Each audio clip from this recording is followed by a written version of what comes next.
Son las 10 de la noche y es la hora de opinar. Hoy comienza la semana. Como todos los lunes tendremos nuestra mesa de debate con Héctor Aguilar Camín, Jorge Castañeda y Javier Tello.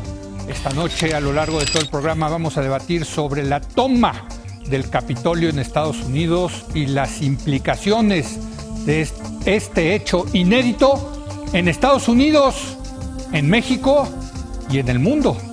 Así que quédese aquí en Foro TV, que ya comenzó la hora de opinar.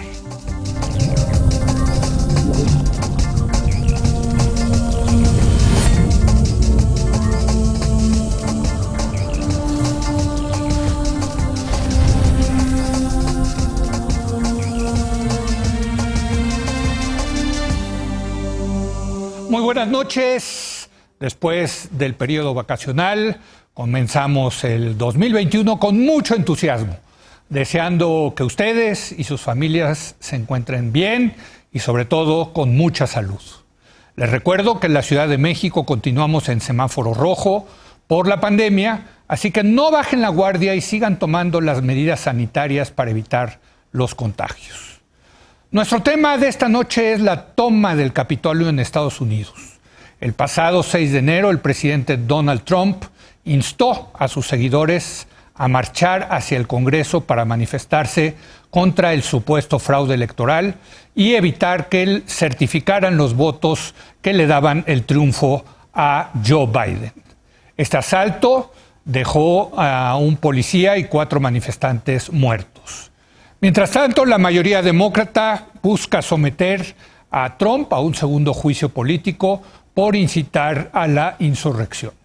Para debatir este tema con implicaciones no solamente en Estados Unidos, sino en México y en el mundo, saludo a los integrantes de la mesa de los lunes. Héctor Aguilar Camín, muy buenas noches, feliz año, querido Héctor.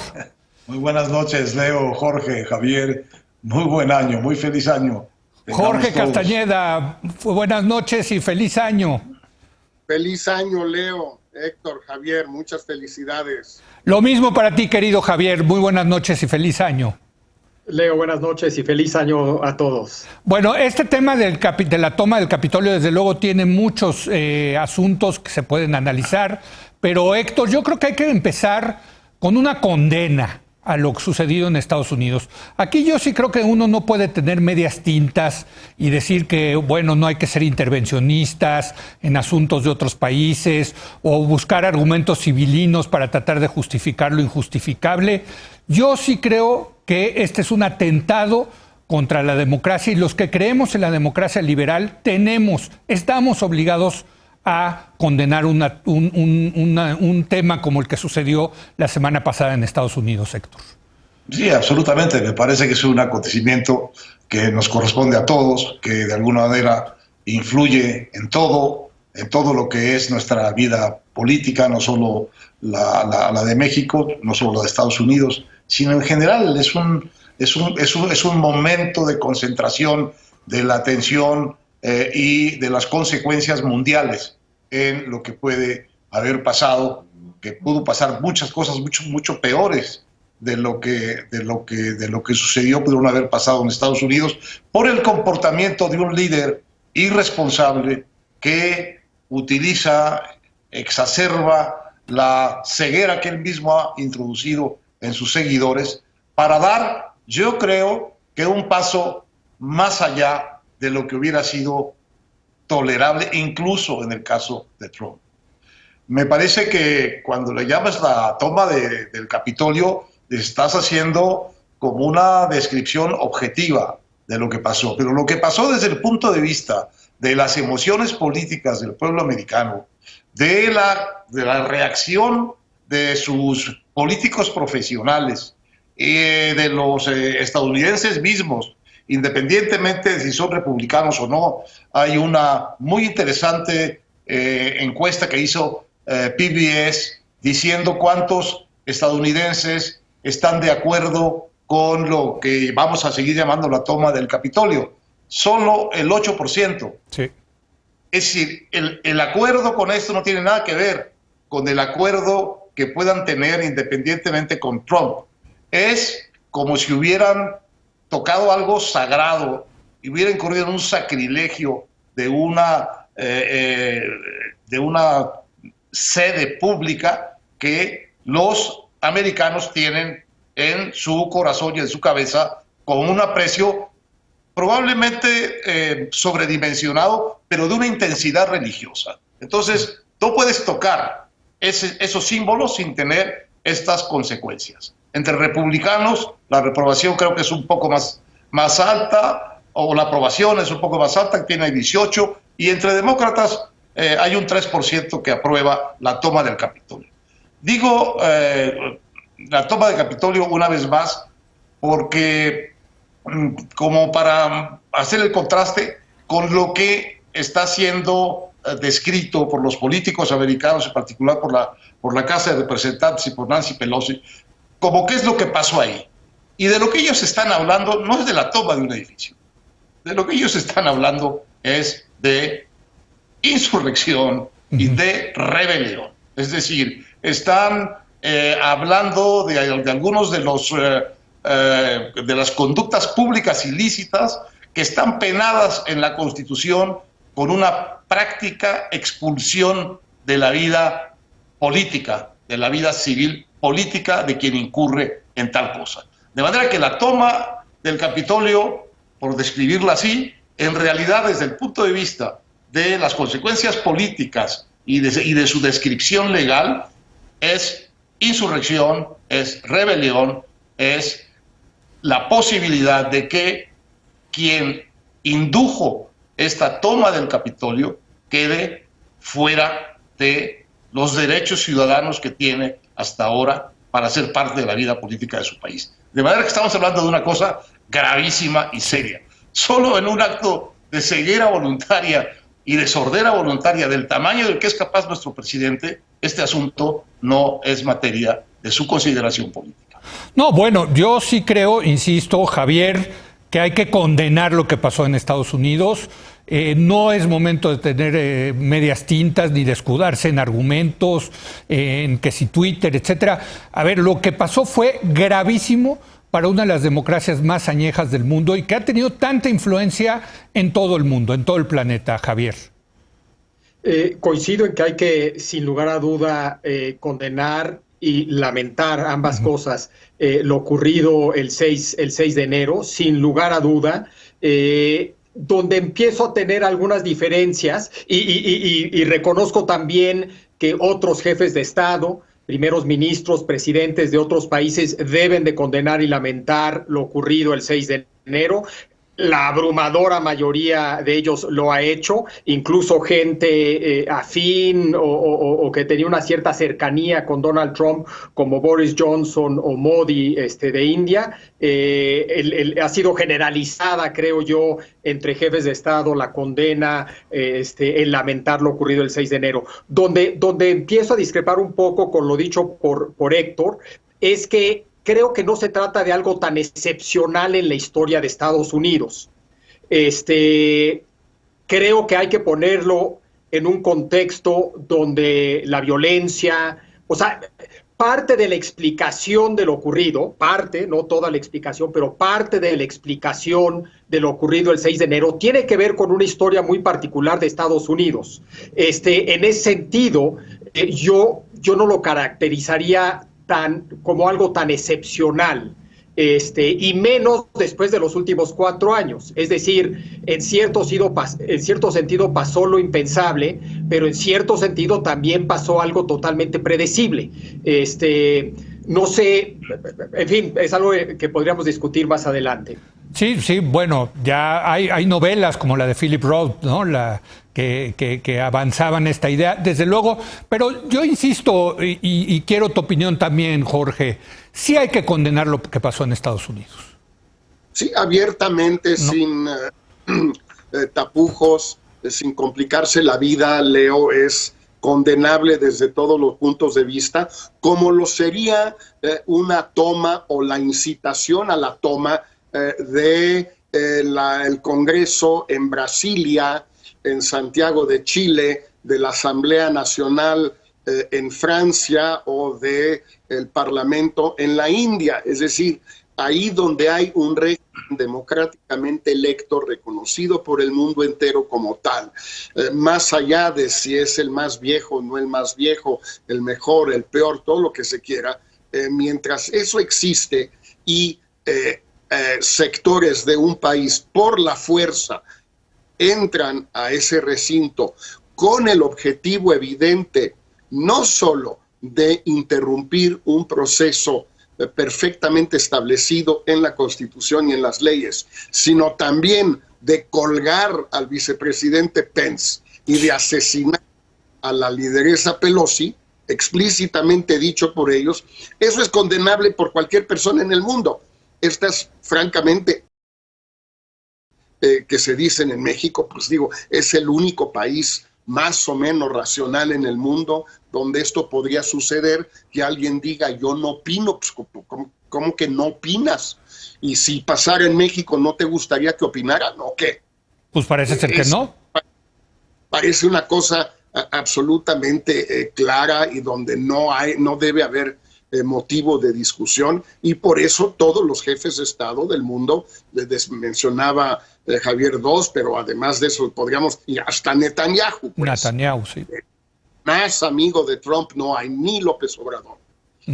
Entonces, pues la verdad sí me parece en ese sentido muy clara la necesidad de condenar. También parece importante, no tanto buscar las explicaciones históricas, pero entender un poco lo que está pasando. Es decir, nada de esto era inevitable. No es porque hayan sido excluidos de la sociedad norteamericana desde hace 20 o 30 años los varones blancos que hoy tienen entre 50 y 60 años de las zonas desindustrializadas del país. Todo eso puede haber sucedido y sucedió sin llevar a la toma del Capitolio. La prueba es que durante muchos años no llevó a la toma del Capitolio. ¿Por qué hubo esta toma o esta insurrección o esta? Primero, porque en horas antes fueron incitados por el presidente Trump para hacerlo. En segundo lugar, porque durante 2 meses estuvo inventando él, fabricando una enorme mentira, a saber, el fraude electoral y la victoria ilegítima, espuria, se diría en algunas partes, de Joe Biden. Tercero, por haber incitado durante 4 años al odio, a la división, a la exacerbación de las contradicciones reales que existen en Estados Unidos. Pero nada de lo que ocurrió el 6 de enero era inevitable. Hubiera podido perfectamente haber la exclusión de grandes sectores, en efecto, por políticas quizás equivocadas de gobiernos como los de Obama, los de Bush y los de Clinton, en efecto, y sobre todo de Reagan. Todo eso es cierto, y sin embargo no llevar a lo que sucedió. Hay un determinismo histórico ahí simplista por parte de mucha gente en Estados Unidos y en México que me parece francamente absurdo, Leo. Ahora, lo que sí era evitable, Jorge, es la actuación de la policía del Capitolio. O sea, lo fácil que entró un grupo, pues creo que eran cientos, me atrevería a decir, de manifestantes, lo fácil que entraron al Capitolio, caray. Es increíble, por ahí vi un Twitter de alguien que decía, nos gastamos 750,000 millones de dólares en defensa en Estados Unidos y un grupo de manifestantes entran como Juan por su casa al Capitolio. Es increíble, eso sí era evitable porque se sabía que podían llegar estos manifestantes al Capitolio y no hubo, me parece, ahí sí, un operativo especial para pararlos. Eso me parece que sí era evitable. Ahora, te pregunto, Héctor, seguimos con el tema de las causas. ¿Tú cómo ves? ¿A qué se debe esto? Bueno, yo creo que tiene razón Javier en que esto está en el contexto de un tipo de liderato del presidente de Estados Unidos y un tipo de discurso que es el que le ha hecho hacer su camino político en los Estados Unidos, hasta la presidencia de la República.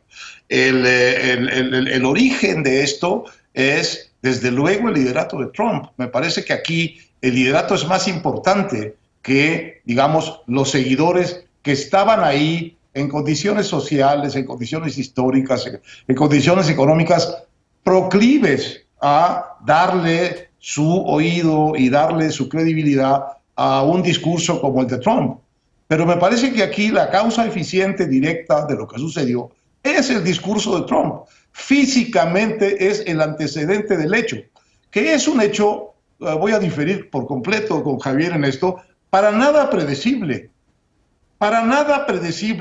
que fuera a suceder esto en el Capitolio ese día. Me sucedió con la transmisión de ese día lo que un poco como con las Torres Gemelas.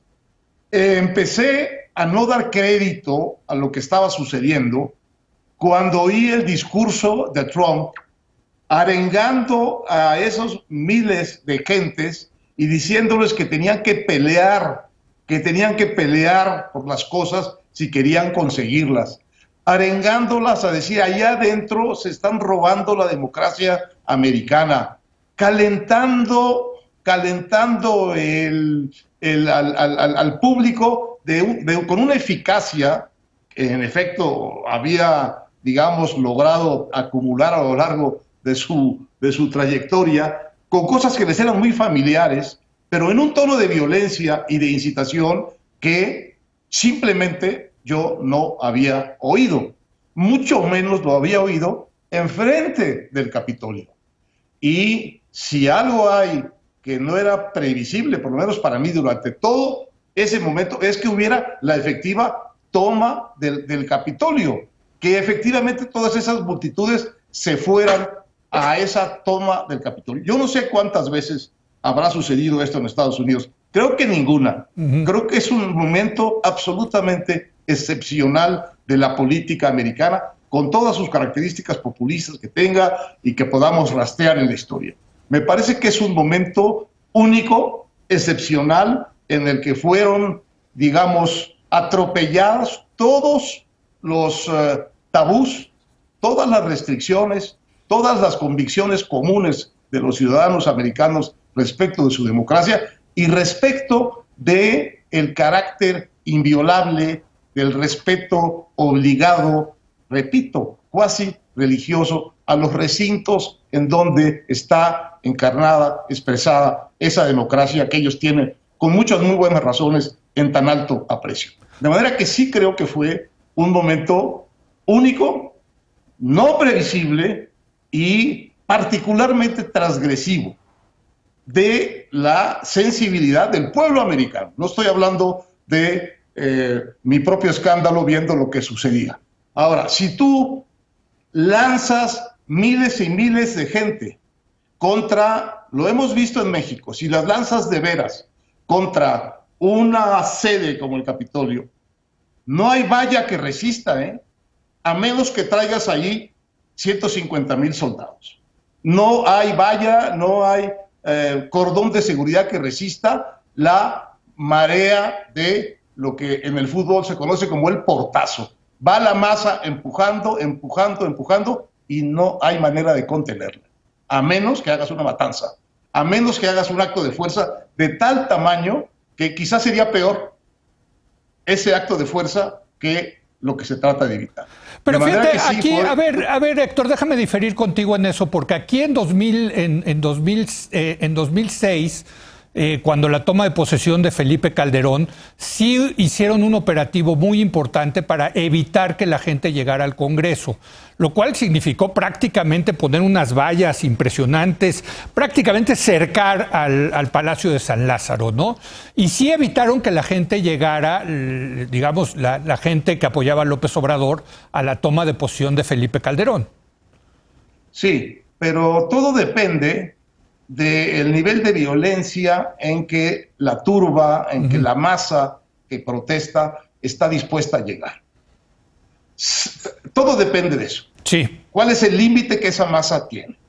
Realmente el límite que tenía la masa que tomó el Capitolio, pues no sabemos de qué tamaño hubiera sido realmente su impulso si lo hubieras puesto. Si hubiera rodeado el Capitolio de soldados. Ahora, la escena del Capitolio americano rodeado de soldados contra una Pues sí, también. En fin, una cauda de ciudadanos, a lo mejor. Tampoco. Esa era la imagen. Sí. Esa era la imagen que estaba buscando Trump.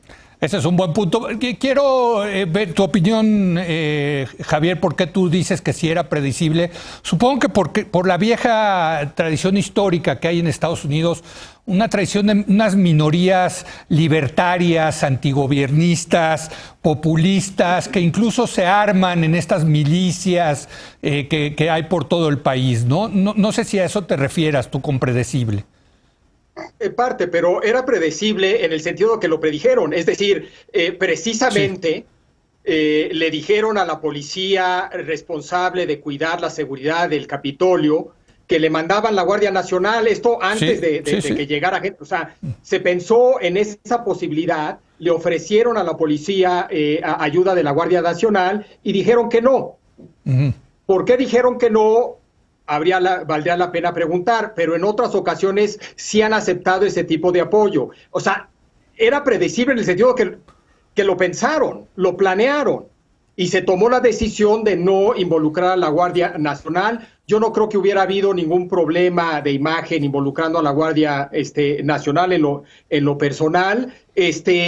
También era predecible en el sentido que se sabía que hay un cierto sesgo de la policía en este tipo de protestas. Es decir, y lo vimos también, los manifestantes tomándose selfies, una imagen muy contrastante con lo ocurrido con las protestas hace poco de Black Lives Matter, donde la respuesta fue radicalmente distinta, donde no los dejaron pasar. Es decir, en ese sentido es predecible, de una manera muy, muy inmediata. Es predecible también porque Trump lo ha estado diciendo durante no solamente meses, como decía Jorge, sino durante 4 años.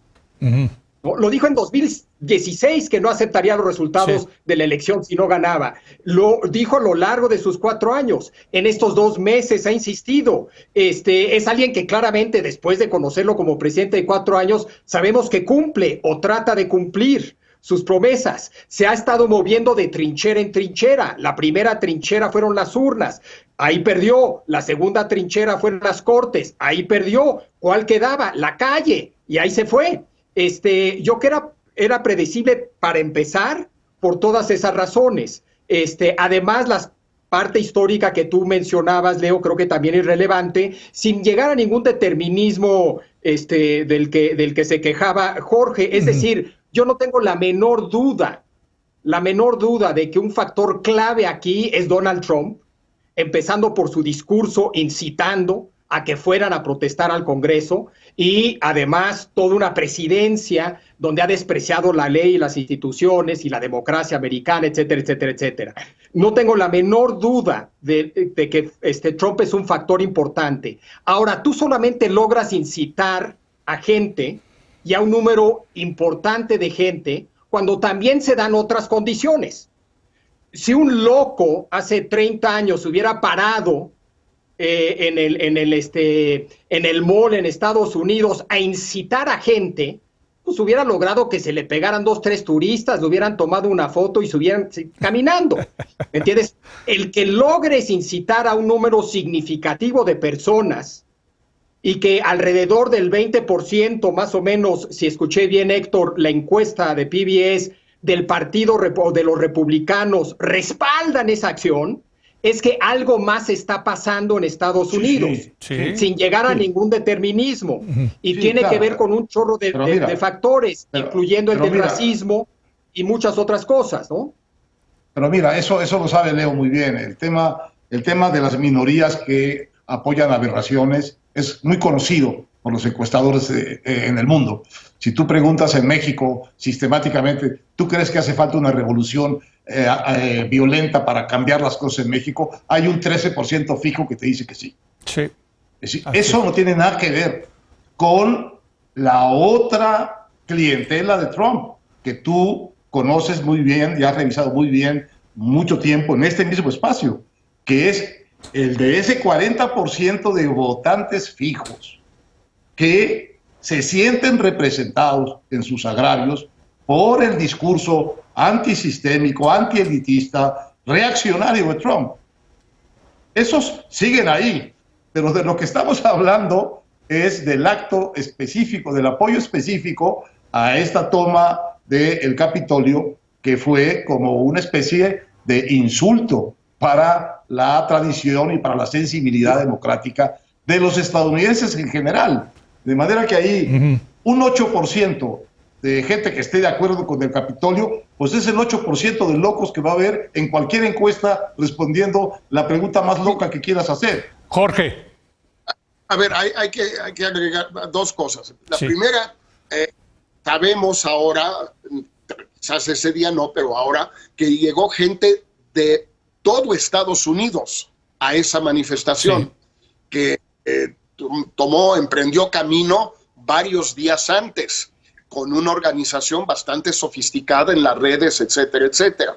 Es decir, en un país de 330 millones de personas, pues si se juntan una buena parte de los locos en un lugar, en un mismo día, pues sí juntas a 20,000 locos. No es tan difícil. Es un país enorme. Si y armados. Son 20,000 y en Estados Unidos están armados. Te lo mandé. Y en Estados Unidos están armados, a diferencia de otros lugares. O pueden estarlo legalmente. Sí, exacto. Pero son 20,000 locos de los 330 millones. No son 20,000 locos de Washington nada más. Vinieron de todos Estados Unidos con una campaña muy organizada. Bueno, el segundo punto que quería yo agregar es que a mí me da bastante gusto, puede parecer un poco cínico, me da bastante gusto que esto haya sucedido. ¿Por qué? Porque creo que este es el tipo de cosas que la sociedad norteamericana reprueba. Y la encuesta que citaba Héctor lo demuestra. No es la única, habrá más, quizás no sean tan abultados los porcentajes, pero es la primera vez que una parte considerable de ese electorado de 40% duro, sólido de Trump, lo abandona. Bajar de 40% a 8%, pues es mucho, ¿eh? O 40-18, también 18, es mucho. Sí. Los republicanos 18, 18, creo. Sí. 18 de sus republicanos, pero él no saca 40% de los republicanos, saca 40% de todos, y solo 8% de todos lo reprueban. Entonces, esto creo que es una caída, es un derrumbe, es realmente algo muy notable que por primera vez sucede. ¿Por qué? Yo pienso que la sociedad norteamericana, pues simplemente este tipo de cosas la reprueba siempre. Al Partido Demócrata le costó bastante tiempo y se salvó gracias a Watergate, reponerse de las manifestaciones estudiantiles de los años 60 y en particular de todo lo que sucedió en 68, en Chicago, etcétera, etcétera. No comparo las dos cosas. Esas protestas, yo de muy chiquito participé en algunas de ellas, le tengo enorme simpatía, creo que la gente tenía toda la razón del mundo, pero políticamente le costó a los demócratas mucho tiempo, solo se recuperaron en 76 con Carter, pero se recuperaron en buena medida gracias a Watergate, si no, quién sabe hasta cuándo se hubieran recuperado. Yo creo que esto va a ser una caída estrepitosa del trumpismo, sin duda, e incluso de cierto sector del Partido Republicano que va a durar bastante tiempo, porque se pasaron de la raya.